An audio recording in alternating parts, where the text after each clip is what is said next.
So they mistake your faith for arrogance. And when you're dealing with people who are spiritually insecure, of course they're going to believe that your confidence in God making things work out for you is arrogance. It's just how they operate. Low vibrational individuals can't conceive a reality where you being confident in your own ability to execute your vision according to a higher power's will isn't you just being conceited, because they kind of gave into the lie that is that in order for you to be any type of successful, you sort of had to play according to society's rules, when in actuality, God gives us the ability to ascend and be better through his divination. It's through divine power that we can access supernatural abilities, that we can tap into our potential, that we can grow and improve as individuals. But because they kind of ate up the interpretation that God is not expansive, he's conservative, right? The interpretation given to us by the Catholic Church, any classic denomination, any classic interpretation of the Bible today, kind of breeds this type of person who has no real confidence in themselves, doesn't really do anything to make change in their life.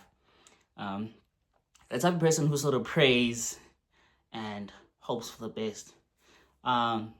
This person is spiritually insecure. So this person is sort of way too caught up in their ways. You really can't expect them to change, because they have already accepted that they can't, that things, how they are how they will always be.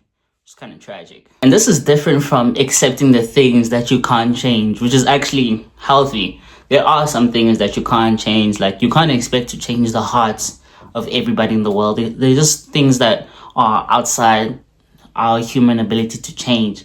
But the ability to change yourself, that's actually a very human ability. That's a very natural human thing to be able to do. In fact, it's something that I believe the Bible encourages. It encourages us to have a malleable heart. But don't quote me on that, because I'm not a Bible expert. I'm not a psychology expert. The only expert I am is an expert on myself. I know myself well enough to know that when you encounter someone spiritually insecure, it just has a certain tinge, it has a feeling. That's why you gotta be careful who you share your ambitions with, who you share your light with, because there's just certain people who don't see it as a positive to be out here actively trying to change yourself. They interpret it as, like I said, arrogance, which makes them dangerous actually towards you. They are envious towards you. They're envious and insecure. They hear your confidence as pride because you're ambitious. You put your trust, you put your faith in God, and the only conversation that they're really willing to have with you about that is that your pride is gonna come before the fall.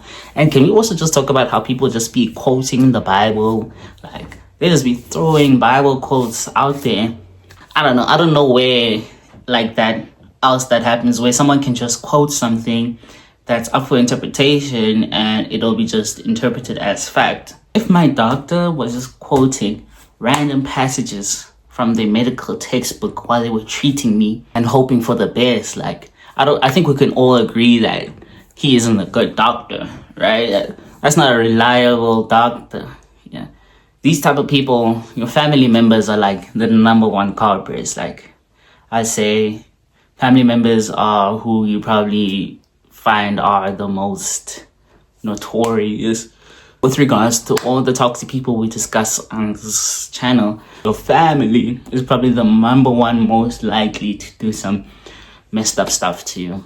That's why we learn a lot of the patterns that we carry into adulthood and end up adopting as a part of our lifestyle. Like the household is the first school. When these family members see you breaking away from these toxic cycles, it sets them off.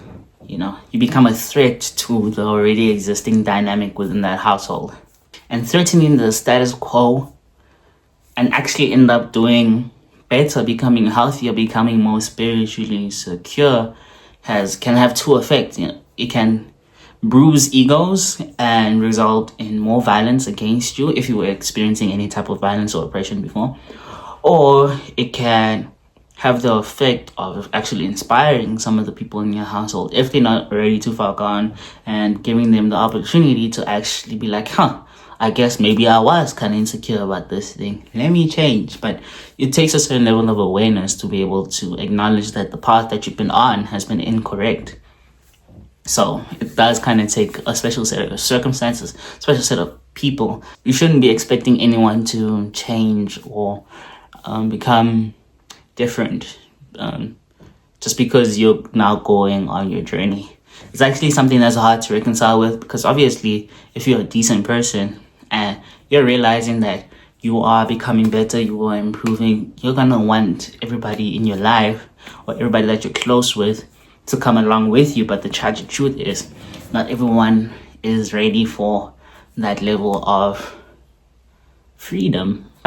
Key thing I want to take away from this section is insecurity breeds jealousy. Jealousy becomes dangerous.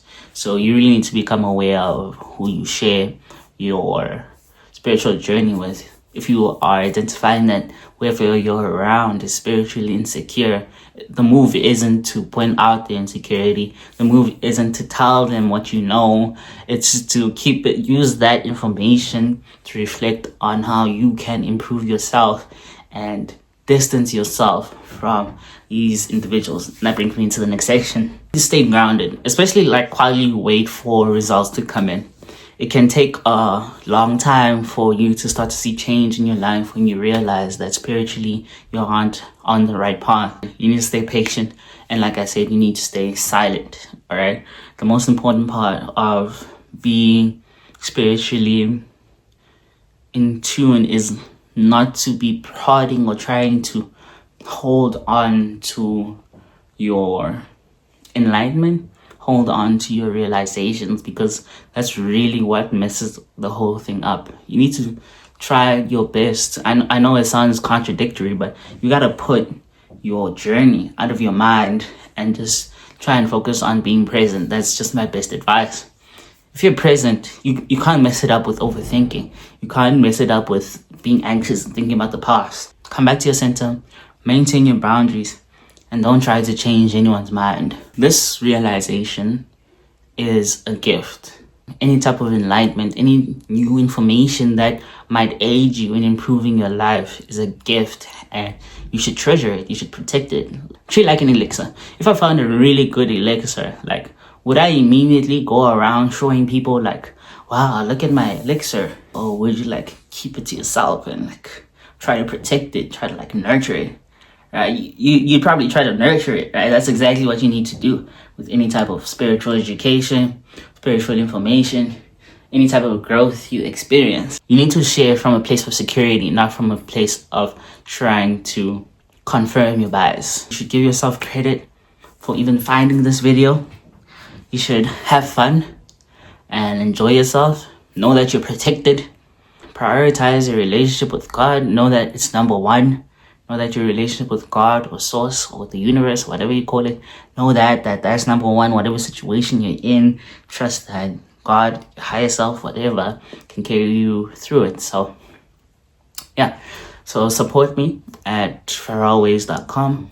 Buy my merch, listen to my music, subscribe to never get surprised by evil again.